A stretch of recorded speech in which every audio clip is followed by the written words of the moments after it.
Richard Stolley, um dos criadores da revista People, definiu em 1974 quais eram seus critérios para compor uma capa de sucesso.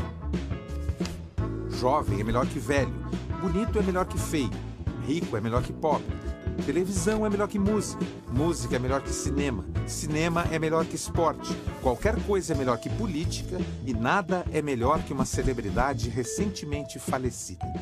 Essa história começa quando o jornalismo americano vira negócio, né? Com Hearst, com Pulitzer, porque tem um monte de trabalhador acumulado nas cidades e as tiragens dos jornais vão de 50 mil para 1 milhão, né? E aí começa a se ganhar dinheiro, porque você está em busca de novidade. Você tem um padrão americano que entrou no Brasil aqui nos anos 60, 70, pela Veja, que consiste no seguinte: a notícia é um produto como outro qualquer, você tem que apresentar da maneira mais interessante possível. Os fatos, em geral, são muito chatos, os fatos. Então, essa aspiração ao encontro com uma manchete bombástica leva o jornalista a valorizar fatos que não merecem aquela manchete. Aquele buraco que existe assim, entre a força da realidade e a realidade transcrita depois nos jornais ou na TV. Frequentemente existe um abismo entre essas duas coisas. E isso aí depõe contra o jornalismo e eu diria até que é um risco à sobrevivência do jornalismo. Você tem a obrigação de procurar fazer uma manchete, um título que atrai a leitura, no limite em que não provocar esse efeito que é, olha, o título me vendeu uma coisa que o texto não me entregou. Não tem nada que supere em algo interessante, espetacular e tudo, do que você imaginar a matéria. Então você tinha as reuniões lá que você pensava a matéria dentro daquele enfoque espetacular. E o repórter saía para preencher declarações lá que davam aparência de objetividade. A matéria já está decidida. Agora eu preciso que você busque aspas e informações que sejam adaptadas àquela tese que foi definida na reunião de pauta. Isso é o antijornalismo. Tem a discussão velha do editor com o repórter, né? Fulano falou isso? Não. Poderia ter dito? Poderia. Aspas.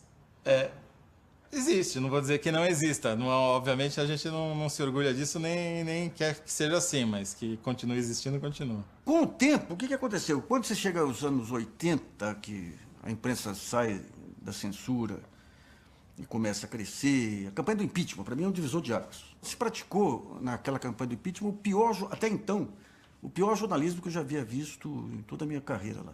Todo mundo queria a caveira do Collor, então pouco importou se a notícia foi estuprada, foi...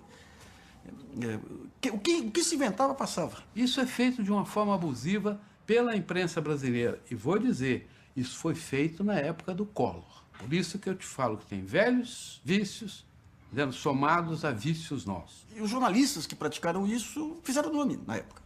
Então serviram de parâmetro aí, de modelo para uma geração que veio, que eu achei que seria a pior geração jornalística, e até ver a geração pós-mensalão, que é campeã também, né? Isso não é jornalismo.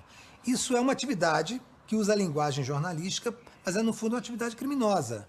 É uma atividade que tem estado muito em voga no Brasil nos últimos anos, sobretudo como atividade partidária, que é de assassinar reputações para minar determinados setores políticos no Brasil. Você pega esse caso, Orlando Silva, que você não tinha pé nem cabeça a acusação lá, mas os parentes chegavam e ligavam desconfiados. Por quê? Porque não tem noção, não tem discernimento. Mas o erro dos jornais é achar que, pelo fato da maior parte dos seus leitores não terem discernimento, eles podem atuar impunemente. Texto da reportagem citando depoimento de um homem que foi preso acusado de corrupção. Por um dos operadores do esquema, eu soube na ocasião que o ministro recebia dinheiro na garagem. Manchete e capa. O ministro recebia o dinheiro na garagem. 7 dias depois, o mesmo homem negou ter qualquer prova contra o ministro. Tem alguma notícia sobre a floresta? Nada muito selvagem, senhora. Uma notícia bem mansa, na verdade. Vinda do Bosque dos Bobos. É um novo parque está sendo construído lá para separar os cornudos grandes dos corninhos iniciantes. Os viúvos que perderam suas guampas desde que as esposas morreram, bom, esses devem continuar descornados. Eu vou querer essa notícia. Daí você começa a viciar o leitor em escatologia. Só que é o seguinte, a demanda do leitor, ele é como se fosse viciado em droga ou pornografia. A demanda do leitor é muito maior do que você pode atender. Não, mas essa obsessão dos jornais, a necessidade de publicar notícias aparentemente sem importância, para citar Jorge Luiz Borges, ele tem uma definição genial. Ele chamava o jornal de museu de miudezas efêmeras. É isso. Você falava, esse é o novo estilo jornalístico. Eu falava, bem, cara, se esse for o novo estilo jornalístico, eu desisto. O que acharam das notícias? Ah, monstruosidades requentadas e batidas. E muito exóticas.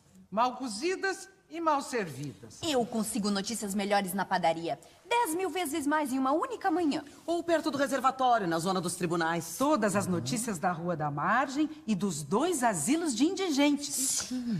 Minha comadre Tagarela soube dos belos bebês bastardos que nasceram na Rua do Tribunal. Quem beijou a boca da vaca da mulher do açougueiro com bafo de onça. Que grãos foram levados ao moinho e quais foram ir parar em outro lugar. Verdade ou não, nós, comadres, quase sempre acreditamos que sim, é verdade. Ou a história não andaria por aí. De que outra forma nós poderíamos passar o tempo e participar dos assuntos do momento em todas as rodas? Se não acreditássemos nessas histórias, eu transmiti-las, não as aumentássemos um pouco. Um pouquinho. Ele vai falar. Há uma ilusão de que as empresas são solidárias com os jornalistas onde haja essa preocupação com o futuro do jornalismo. É um engano. O jornalismo num país como o Brasil é feito por empresas capitalistas interessadas no lucro.